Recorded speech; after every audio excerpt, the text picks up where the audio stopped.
Breaking. King Charles just vetoed a government law for the first time in over 300 years. Parliament erupted into absolute chaos. Ministers screaming, opposition roaring. The Prime Minister frozen at the dispatch box looking like he'd seen a ghost. And what happened next could trigger a constitutional crisis that tears Britain apart at the seams. If you want to see how this unprecedented disaster unfolds, hit that subscribe button right now because what I'm about to reveal will shock you to your core. Here's what sparked this constitutional nightmare. At exactly 9:47 a.m. yesterday morning, Keir Starmer pushed through emergency legislation called the Parliamentary Sovereignty Act. His words were chilling. No unelected institution, royal or otherwise, will obstruct the will of the people's government.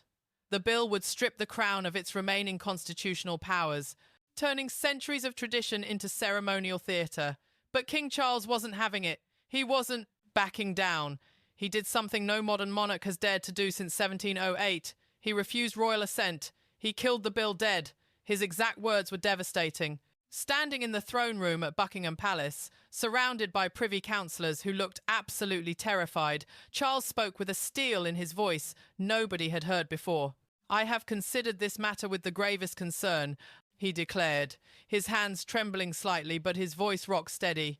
"After consulting constitutional experts, senior jurists, and my own conscience, I cannot in good faith grant assent to legislation that fundamentally undermines the constitutional balance that has preserved British democracy for generations."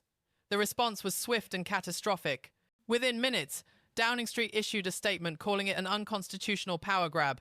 Within hours, the hammer fell harder than anyone predicted. Labour MPs demanded emergency debates. Constitutional lawyers appeared on every news channel.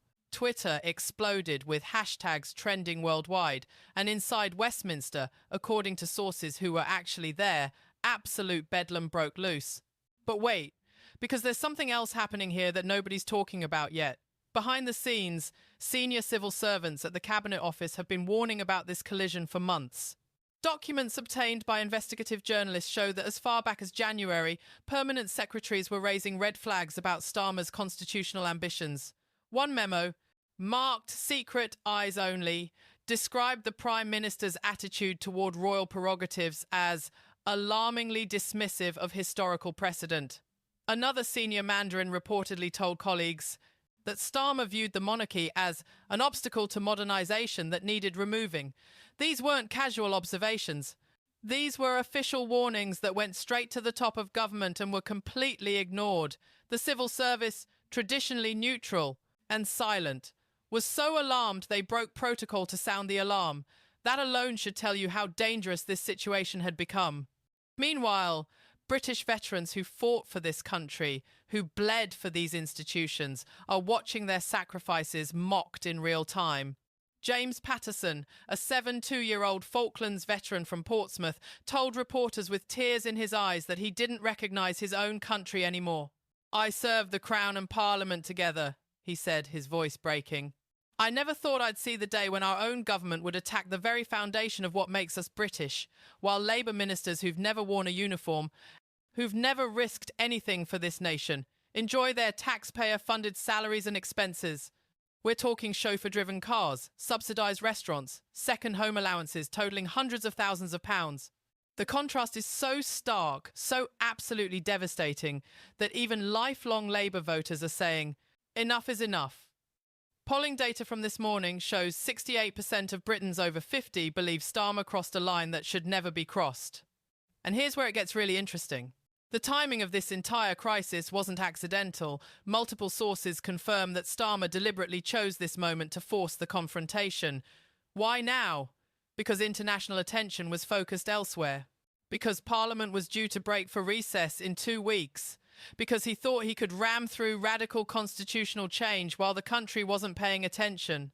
One former Labour strategist who worked on the bill's rollout told me on background that the whole plan was designed as a fait accompli. Push it through fast, get royal assent before opposition could organise, present it as a done deal. Except nobody counted on King Charles actually having the spine to say no. That miscalculation may go down as one of the greatest political blunders in modern British history. Then, something unprecedented happened that nobody saw coming. King Charles didn't just reject the bill and retreat to silence. He shattered every precedent in the royal playbook with what happened next.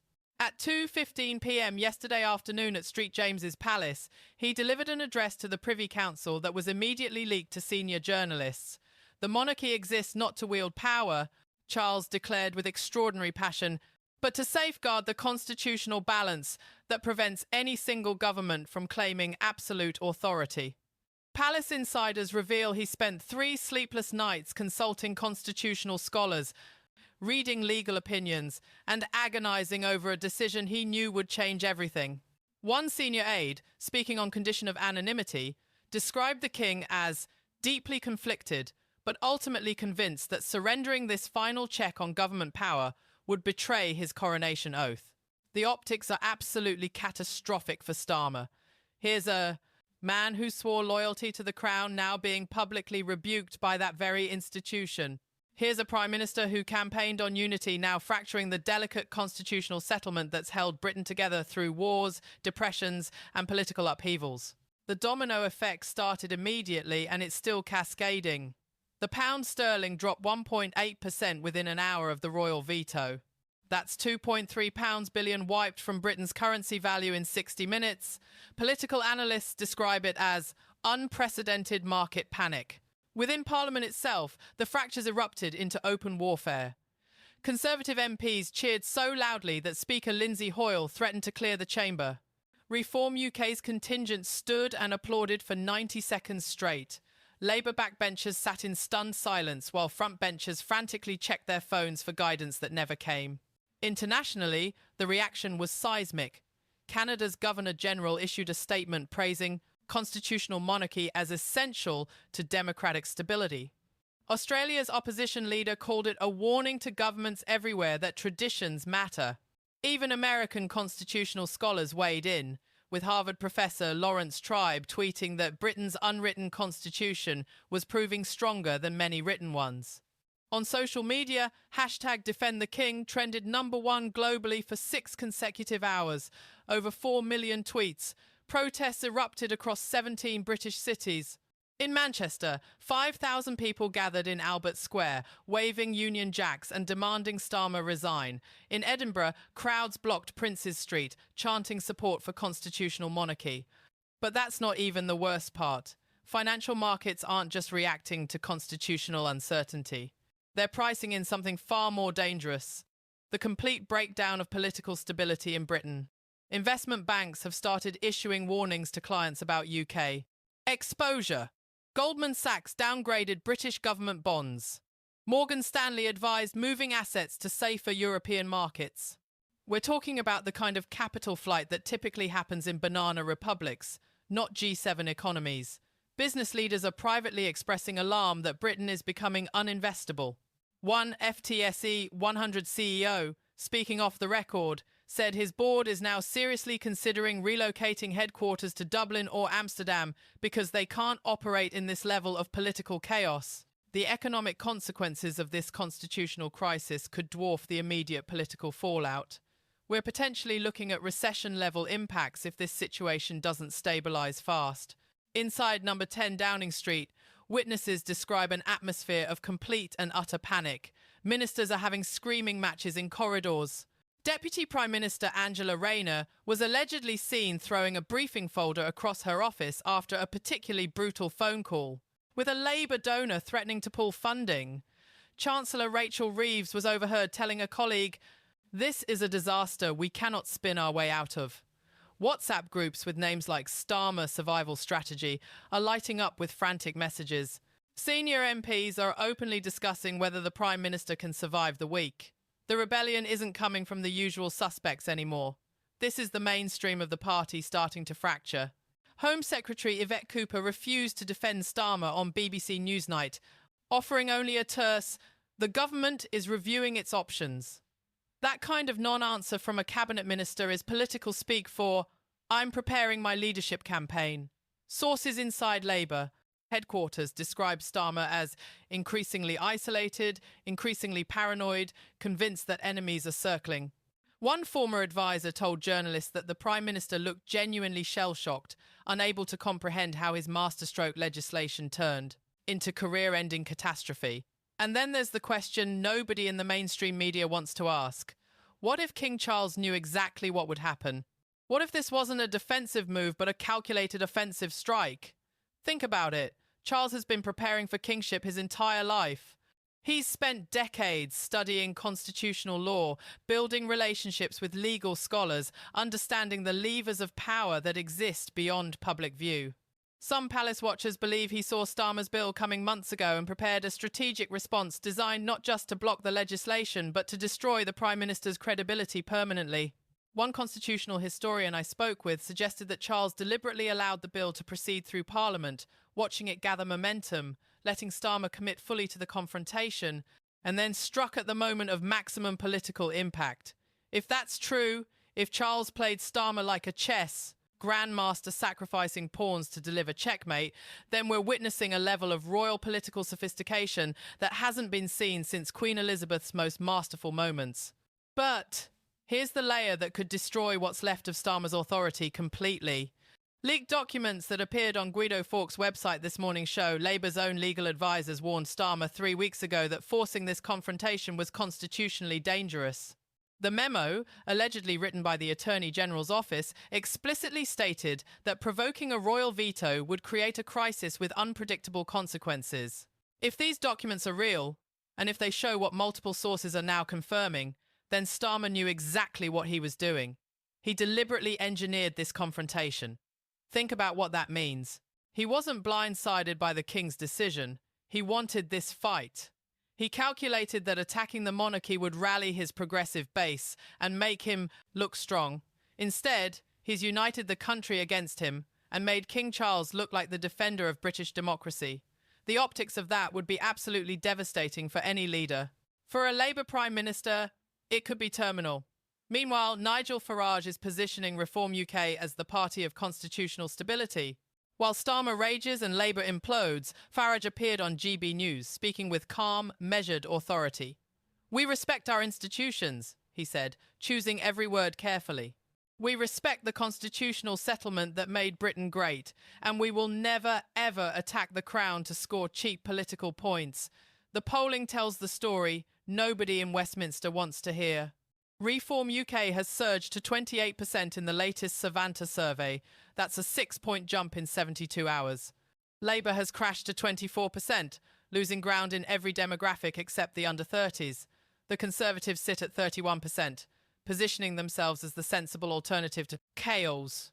For the first time in British political history, we're looking at a genuine three-way race where Reform UK could actually, genuinely, seriously win seats that were Labour strongholds for generations. Farage isn't just gaining protest votes anymore. He's winning over traditional working-class Labour voters who feel their party abandoned British values. One focus group in Stoke-on-Trent, a former Labour fortress, showed 15 out of 18 participants now considering Reform UK. That's not a protest. That's a realignment. What's more, Conservative strategists are watching this unfold with barely concealed glee. They know they don't need to attack Starmer directly. They just need to position themselves as the adults in the room while Labour tears itself apart and Reform UK siphons off working-class votes. One senior Tory MP told reporters that the party's internal polling shows them winning back over 50 seats they lost to Labour in the last election if a general election were held today. 50 seats. That would completely reverse Labour's majority and throw Britain into hung Parliament territory. The Conservative Party chairman has already quietly approached potential coalition partners, testing the waters for what a minority government might look like. They're preparing for political scenarios that seemed impossible just last week. The next 72 hours are absolutely critical. Emergency Privy Council meetings are scheduled. Constitutional lawyers are being consulted around the clock. There's talk of Starmer attempting to pass legislation stripping the royal veto permanently, which would require triggering constitutional crisis protocols not used since the abdication of Edward VIII. Senior constitutional scholars warn that path leads to referendums, early elections, and political chaos that could last years. The question is no longer whether Starmer can pass his legislation. It's whether he can survive as Prime Minister. Britain is watching its political establishment tear itself apart in real time. This constitutional crisis will be studied for decades as the moment when a Prime Minister forgot the unwritten rules that hold British democracy together. At its epicenter stands Keir Starmer, who looks increasingly isolated, increasingly desperate, increasingly finished. History will remember this as the week a Labour leader declared war on the Crown and lost everything. And here's what nobody's prepared for. If Starmer falls, which looks increasingly likely, the resulting leadership battle could make this crisis look tame by comparison. Labour's left wing, silenced since Corbyn's departure, sees this as their chance to reclaim the party. Momentum activists are already mobilising behind potential candidates who would make Starmer's confrontation with the monarchy look mild. We could be looking at a Labour Party civil war that lasts months, possibly years, leaving Britain without effective opposition, while Reform UK fills the vacuum. The long-term consequences for British politics could be absolutely transformative. So here's the question that matters. Did Starmer just commit political suicide, or is there any path back from this disaster? Does King Charles's bold stand save British constitutional tradition, or does it trigger an even bigger crisis? Will Nigel Farage actually ride this chaos all the way to Downing Street? What do you think happens next? Drop your thoughts in the comments below. We read every single one because your voice matters in this debate. And if this constitutional earthquake shocked you as much as it shocked us, share it with everyone who needs to see what's really happening in Westminster right now. The mainstream media won't tell you the full truth about how deep this crisis goes, but we will. Subscribe and hit that notification bell because tomorrow we're revealing the leaked WhatsApp messages that show Labour ministers are already planning their move against Starmer. You won't miss what's coming next. This story is far from over.